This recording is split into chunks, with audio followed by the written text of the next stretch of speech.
Quiet na. O, sige na, mag-go na, mag-go. O, sige, mag-scooter. Sige na. A few...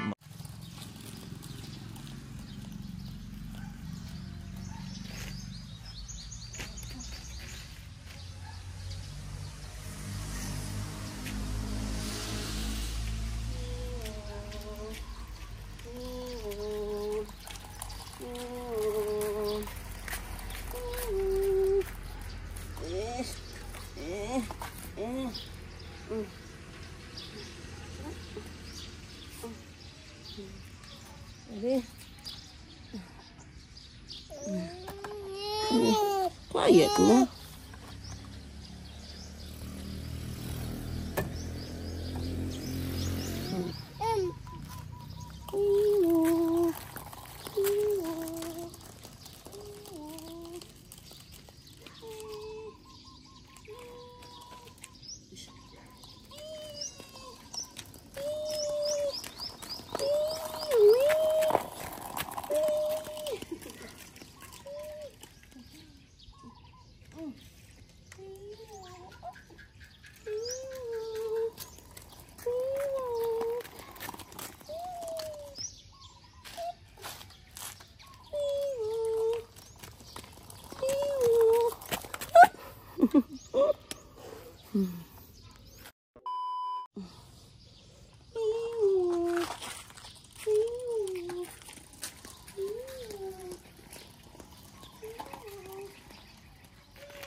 Pagod na.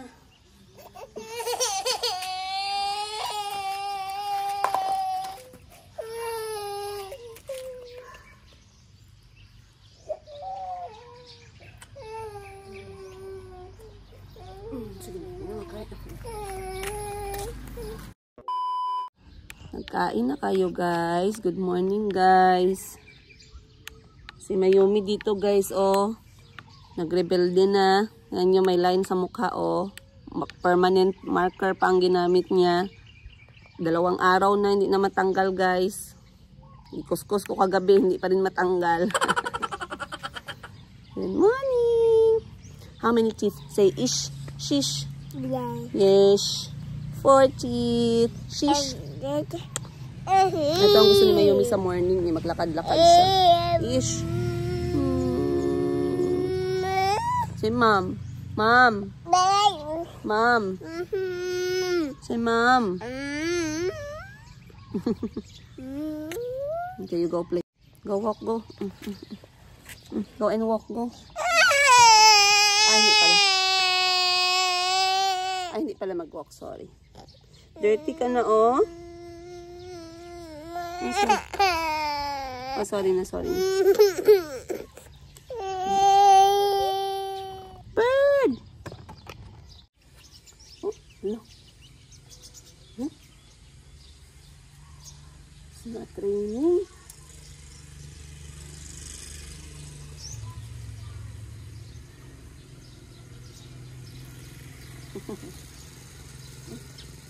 Bird. Ulan, ulan, ulan, ulan, ulan. Liliit na gagamba umakyat kay Mayumi. Pagdating ng ulan, nabasa sila ni Mayumi. Pagsikat ng araw, natuyo ang lupa. Ang sanga pala. Maliliit na gagamba at si Mayumi ay laging masaya.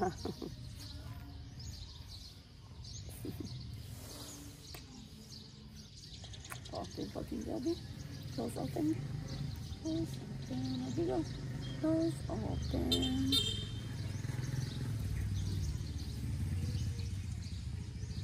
Say hi.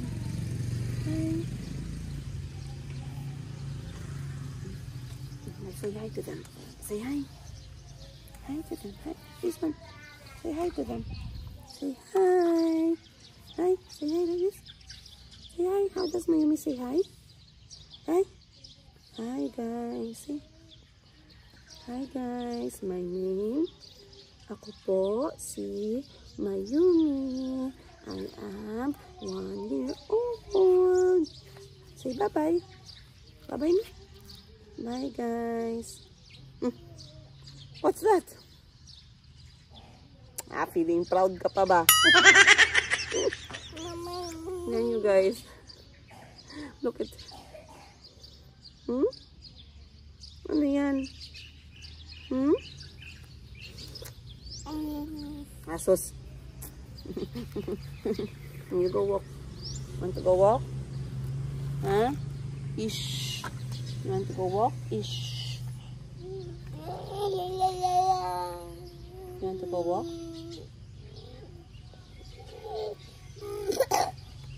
One, two, three. Ball oh, ball oh. Ball. Ball. Ball oh, go get. Go get the ball.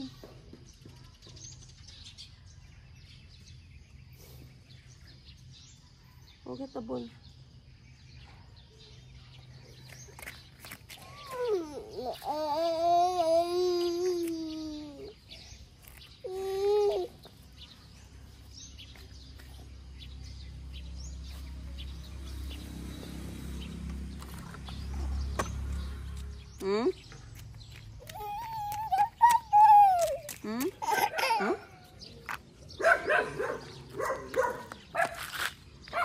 Tara. Tana.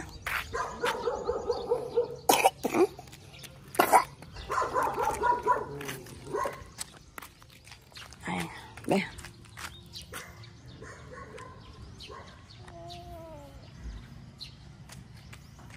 Be, kamay mo. Morning. Maaga pa kami ni Mayumi nag-walking. Kasi ito lang yung time namin together sa labas ng bahay. Medyo madami-dami na din nakatira dito guys, no? Ay, sorry. Sorry po. Oh, sorry. Sorry po, sorry. Tara na. Ginasanay ko kasi yung mga anak ko maglakad ba kayo ikargahin. Parang magsiging pakarga. Anyway, kita kami ng security, nagchika-chika kami. Ano ko siya, gichikahan ko siya kung kamusta yung subdivision ba. Parang may-ari ng subdivision Hindi, maganda kasi malaman natin yung mga current events. So, tinanong ko siya kung tahimik ba dito lately. Kasi dati nung bagong lipat pa lang kami dito. Maraming mga ransack yung nagaganap kasi maraming empty na bahay. Kinukuha yung mga wirings. Ay mga magnanakaw, mga bata pa. Parang mga 16, gano'n ng edad. Kasi hindi yan sila makulong ba. Mga underage. So ngayon, simula nung nagkaroon na kami kasi isang guard lang dati. Tapos daytime lang, walang nighttime. E sunod-sunod yung nakaw. Pumunta ako sa office ng subdivision. So, nagtanong sa akin yung may-ari. Na-meet ko yung may-ari talaga ng buong subdivision, yung mga developer. Nagtanong sa akin kasi nalaman nila na vlogger ako, ganun. Sabi, ma'am, kung may concern ka dyan or comment ka, ma'am, huwag ka mahiya magsabi, ganun. Hindi ako nahiya, guys. Sinabihan ko talaga na, sir, pwede ba kayo magdadala ng security guard? Kaya ang ransack dyan, madaming ransack kasi wala namang security guard paggabi. So ngayon, nakinig naman sila, guys. Kung alam ko lang na makikinig sila, sana humingi pa tayo ng mas bongga, no? Sana nag-request na lang tayo ng supply ng bigas kada buwan.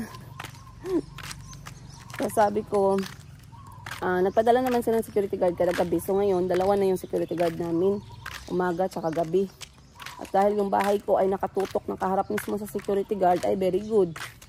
Ang mahirap kasi na bahay, yung nasa gilid. Corner at saka nasa tabi ng pader. Yun yung mahirap. Yan yung mga target. So, katulad nyan, ayan, sa gilid.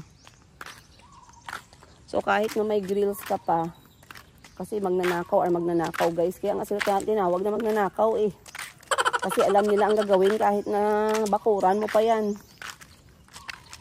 So, sabi ko sa kanya, may mga nagnanakaw pa ba? Sabi niya, kaluyan, wala na daw. So, kaluyan means in God's grace.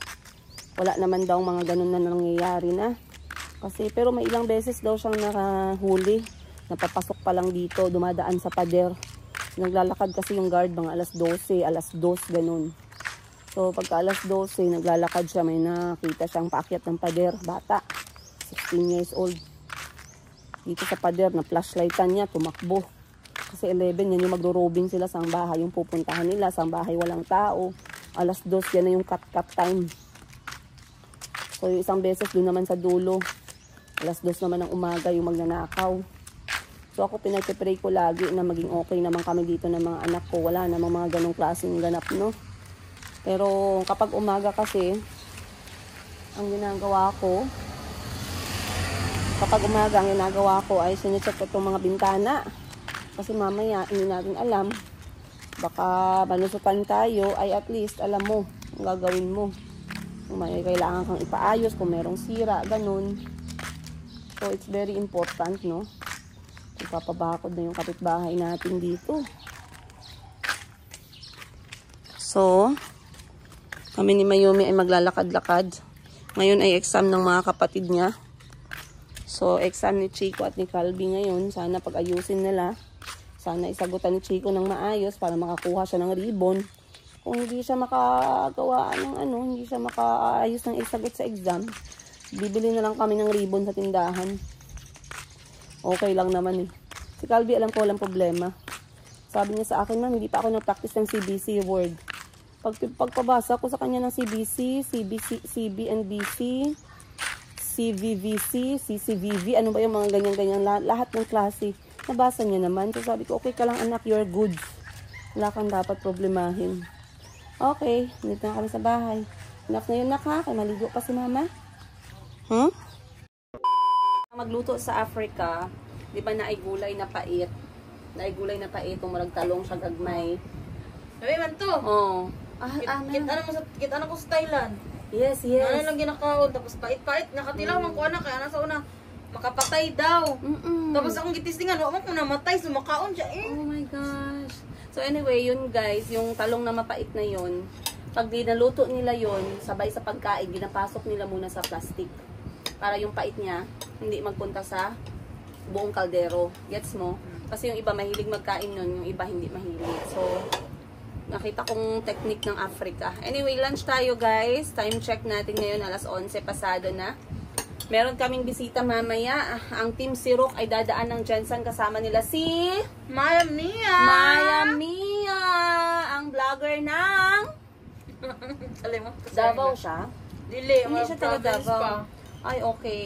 Mag-province. May kasama din silang isang vlogger. Pero anyway, Team Sirok became our family friend, you guys, since we met last year. Last year ba tayo last year kami nag-met.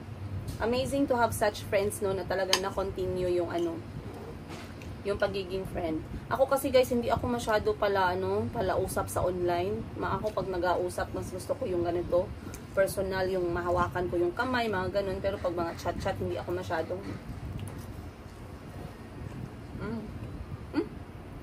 sarap to. Mag-steam egg.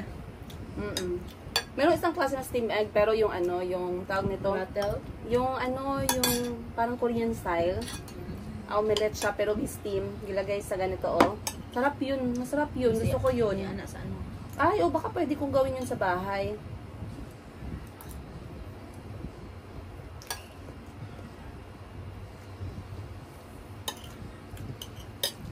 Pwede mo pwede sa taas sa kanin lang, ibutang.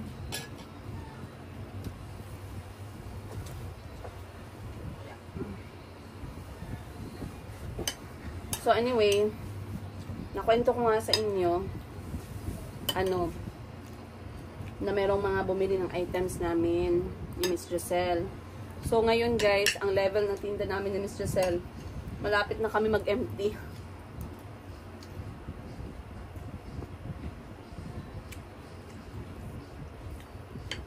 Nakakatuwa yung mga customer namin na galing abroad, yung mga mahal nila sa buhay, nandito sa Pilipinas, ipapadala yung mga items, may pa-surprise, ganun.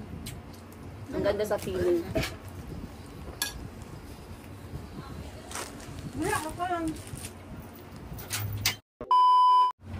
Okay.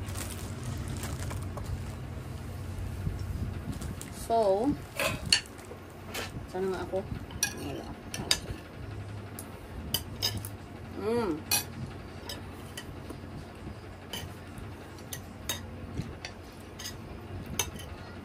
May gusto pala akong itanong sa inyo, guys. Kung hindi pa kayo nakakain ng lunch, kain muna tayo. Okay lang ba kayo? Okay, good. Nantay ko yung sagot nyo eh. Ang sarap sa feeling pag ganun tayo mag-usap, no? Yung bigyan ko naman kayo ng chance na sumagot, baka mamaya ang bilis ko magtapo ng tanong sa inyo, tapos hindi ko man lang kayo binibigyan ng chance na sumagot, no? Parang ano to si ma'am, parang tanga. Tatanungin kami, tapos di pa nga kami tapos sumagot. Nagsasalita na. So, I need your advice, guys. Tulungan nyo ko. I have a very big problem. And I wanted solution. And I feel like I need to do my research. And if you are watching this episode, tulungan nyo naman ako. Mag-comment naman kayo sa baba. Kasi na-appreciate ko. Yung idea kasi, you will never call it your own idea eh. There's no such thing as it's my own idea. Maybe there is. Katulad nila, sino nga gumawa ng Tesla? Sino nga? Kalimutan ko na naman. Anyway, most of the time, idea comes from somewhere, right? So, ngayon, may napansin ako sa laundry shop. Ang laundry shop namin, masyadong malungkot pag weekdays. Tanungin ko din si Mr. Cell, baka meron siyang ma-advise. Malungkot pag weekdays. Now, I want to find a way or strategy para yung mga nagpapalaban ng weekdays, saan sila pumupunta? I want to get their attention. Gusto ko kunin yung attention naman nagpapalaban ng Monday, Tuesday, Wednesday, Thursday, Friday. At ano yung mga pwede nating gawin na mga pakulo. Bigyan nyo naman ako ng advice, guys. Yan yung malaking problema ko kagabi pa. Kasi nag-usap kami ni Ate Hana, yung staff sa may Labalabi. Sabi niya, ma'am, medyo madalang po ngayon yung customer kasi weekday. So sabi ko, ate, we have to sit down and find a way. We cannot just let it happen na dahil weekday madalang. We have to find a way to make weekdays work. Kasi we are a laundry shop. Hindi lang weekend merong labada, merong weekdays, merong Wednesday, merong Thursday. Hindi mo nasabing Saturday lang at Sunday. Ang tanong, saan sila nagpapalaba? At kung dun sila nagpapalaba, ano yung edge nila kesa sa amin? And how are we going to get their attention? So, yun yung malaking katanungan sa isip ko ngayon, guys. And I really need your opinion. Kung kayo yung nasa lugar ko, if you have a laundry shop and you have the same dilemma, ano yung gagawin niyo? Kasi babasahin ko. Pero tanongin natin si Miss Giselle, parang may idea siya. Aha. Kasi si Miss Giselle may mga alam siya ng mga mga laundry shop. Okay, sige. Nunukin mo muna yan. Ang bilo. Ito Janice, oh. Okay. Kain tayo. Kauntaan ako mag-move ka sa bar. Okay, anong advice mo, Miss Giselle? Ano sa tingin mo? May advice ka ba? For me, mas maaga pa mag-open. Like 6. Kasi yung minsan kasi yung halos nagpapalaba, lalo na malapit sa school. Merong mga teacher yan na maagang dumating, pwede nilang iiwan doon yung labahan nila. Kasi pag 8 na mag-open, pasok na yun siya, start na yung klase nila. Like ganyan. Then, kasi may nakita kasi ako halos mga laundry shop nag-open talaga sila 6 AM. Paano paghapon? Hindi ba nila mahatid sa hapon? Para paghapon, i-pick up na nila 4. Pero kasi 4 or 5, ma-pick up na nila. Yan. Basta yun yung iba nakita ko sa mga laundry shop, maaga sila nag-open na nag-close sila mga 8. What if delivery and pick-up service? Pwede rin. Pero, yun lang, dapat meron kang meron kang driver, meron kang pick-deliver and mag-pick up. Mag-hire ka pa ng isa. Which is lugi na. So, merong akong naisip. Merong nag-suggest sa akin. Sabi niya, maghanap daw ako ng mga inn or hotel na maliit. And then, ikontrata ko sila. Kasali na yung pick-up at saka drop-off. Pwede naman kung magpalabas pero sila. Wala akong kilala. Shoutout nga pala ha kung may nanonood dito ng taga Jensen. Meron kayong maliit na hotel or inn or whatever guest house. And you're looking for a laundry shop partner. Paki-inbox naman ako guys please. And maybe we can talk about it. Kasi naghahanap talaga ako ng mga customer na magiging na namin talaga. Yung standard loyal customer na. So, isa din yan sa magandang advice din. Another na naisip ko na pakulo is magkaroon ng promo sale kapag ka weekdays nagpalaba. Ang problema naman, paano pag lumipat yung mga taga-weekend ko sa weekdays? Kasi hahanapin nila yung promo. Alam mo yun, mawawala, hindi na sila magpapalabas sa'yo ng weekend, malilipat naman sila ng weekdays. 'Di ba, guys? So, sabihan nyo naman ako, sharean nyo naman ako ng tips and techniques ninyo dyan. Mga galawang Hokage ninyo dyan. Sige, ikaw, yung nanonood dyan ngayon sa akin, ikaw, ma'am, sa tingin mo, ano kaya pwede kong gawin? Ikaw, sir, baka may suggestion naman kayo dyan, paki-PM, paki-comment nyo naman sa baba, basahin ko mamaya. Kasi hindi pwede na magpakampante lang tayo, no? Yan laging sinasabi ko sa inyo. Na hindi porket hindi ka masyadong nagbibigay ng pressure sa negosyo mo, kampante ka lang din. Sit down, mag-isip ka ng mga pwede mong gawin para mapabuti yung negosyo mo, yung performance nyo, yung operation ninyo. Mag-isip ka. Huwag mong sayangin yung oras mo at huwag ka magpa-latay-latay lang sa rainbow. So, sabi ni Miss Giselle, mag-open ng 6 AM. Sa ngayon, hindi ko ma-afford mag-open ng 6 AM kasi yung staff ko, stay out. Stay out siya and meron siyang family. Meron siyang maliit na anak. Kailangan STN. STN eh. May family eh. Kaya pwede ba matulugan sa likod?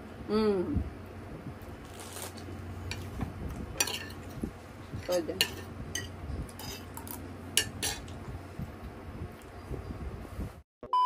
Huwag ka sa among lag. Oh, sige. Di, gwapo lang imong dress.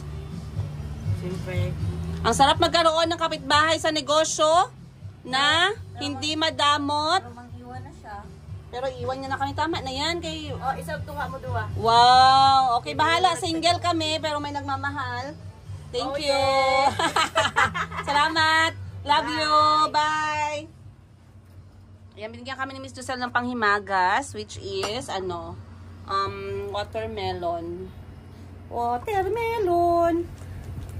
Tamis. Tamis.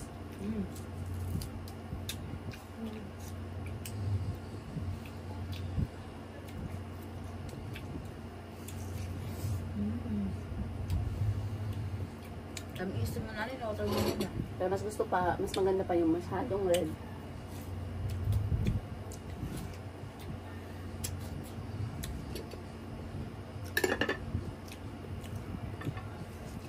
Ngayon kasi na araw guys, ang mga bata mayroong swimming. May swimming lesson sila. 1 week na silang hindi nasi-swimming kasi wala yung coach. So excited si Calby today kasi binilhan ko siya ng floater. At saka si Chico din. At si Mayumi kasi baka magdagat kami kasama si Kuya Kahil ba?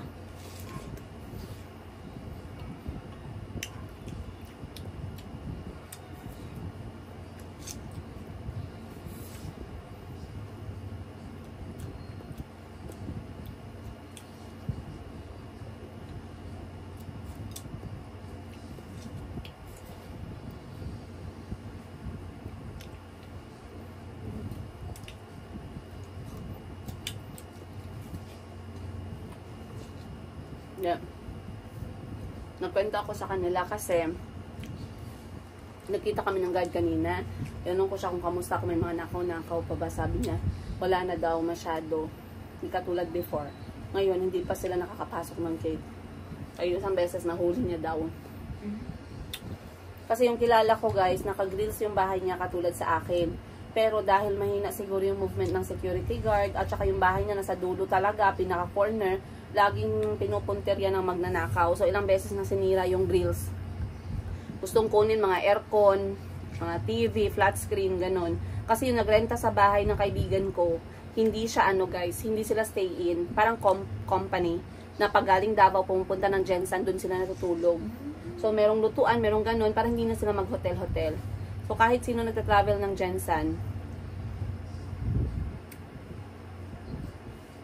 Speaking of bahay, nag-post ako sa Facebook. Sabi ko, sino may murang homestay or Airbnb na kubo, nakaharap sa dagat. Tatanungin ko sana si Miss Giselle kung may kilala ba siya. Kasi gusto ko sanang tumira kami sa dagat ng mga bata. Naghan lang, pero chogin naman itong dagat. Yan nga. Ay, saan? Sa Glan. Doon lang, noon sa mua. Pero sa harap ng dagat. Oo eh. Pero malinis ang Ito, dagat. nagaligo sa hay, kay guwap. Pero may homestay, may mga rentahan na bahay. Kahit nga mga 5 days lang, mga ganun. Kasi gusto ko dalhin yung mga anak ko ba. Malayo muna kami sa ganito, yung benta, yung city, para makapagpahinga yung all, makapag-reset. So gusto ko sana. Sure kung nasa yung balay. Baka may kilala ka, yung homestay, yung pwede magluto. Kahit 5 days lang sa harap ng dagat. Basta malinis lang yung dagat. Sa mga follower mo dyan sa Glan. Sa mga follower ko dyan sa Glan, baka naman, mga Glan Sarangani Province. At saka sa Maasim, pwede. Mga taga Maasim, kung meron kayo dyan, yung mura, affordable lang na mga homestay. Pwede for 5 days. Gusto kong dalhin yung mga anak ko, si Auntie Christine, na magstay dyan ng 5 araw. Makapagpahinga muna kami. Ayan. Yung affordable lang talaga guys, huwag naman yung hotel rate. Kasi baka mabigatan tayo, no? Kami na lang, magluluto lang kami, pupunta kaming palengke or bibili kaming isda. Simpleng buhay lang talaga. Pagkagising dagat, pagkatulog dagat, ganun lang. Very ano lang talaga, low-key. Low-key, simple, walang pressure sa mundo. Yun lang sana, kahit 5 days lang. So anyway, maghahanap tayo ng mga magre-refer. Baka mamaya, hulong ng langit, may magre-refer sa atin. Ay, good news yan. Ayan. So kami muna ni Miss Giselle ay magpapahinga ng konti kasi babalik na naman sa trabaho. Yun nga dahil meron kaming customer na umorder kahapon ng ang isa 20,000 pesos. Yung isa naman na magkaibigan 10,000 pesos plus. Yung kasama niya nag-order din ng umabot around 9,000 pesos plus. So imagine kasi ipang bibigay nila sa anak, sa nanay, sa kapatid na buntis. So, maraming salamat po. Ayan, at napak na nga ni Miss Giselle. Ayusin niya na. And of course, this Saturday, we are going to, Friday. Sunday pala, magpre-prepare na kami ng another shop namin ni Miss Giselle. Which is dito lang, 2 shops away lang siya. Lilipat na kami sa kabila. Kasi mas bigger yon, mas brighter, and mas ano siya, high ceiling. So, high ceiling yon, ibig sabihin, hindi na po makukulang yung space ng mga damit ko, ng mga t-shirt at dresses ko. Hindi na sila matitipid sa spaces.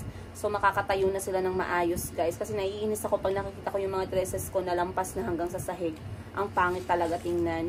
So, I'm so excited for the new shop, by the way. Siyempre, papakita namin sa inyo yung process. Kakausapin ko muna si Parks. And then, we shall see. Ayun. Once again, you guys, maraming salamat. Let me know what you think sa lahat ng sinabi ko sa episode na to. And I'll see you guys on the next one. Mamaya makakasama natin si Maya, Mia, and the Team Sirok. Abangan yan sa mga nanonood sa mga vlogs, sa mga videos nila. We'll see them together mamaya po. At anong mga gagawin namin mga kababalaghan. See you guys on the next one. Much love, Princess Higa.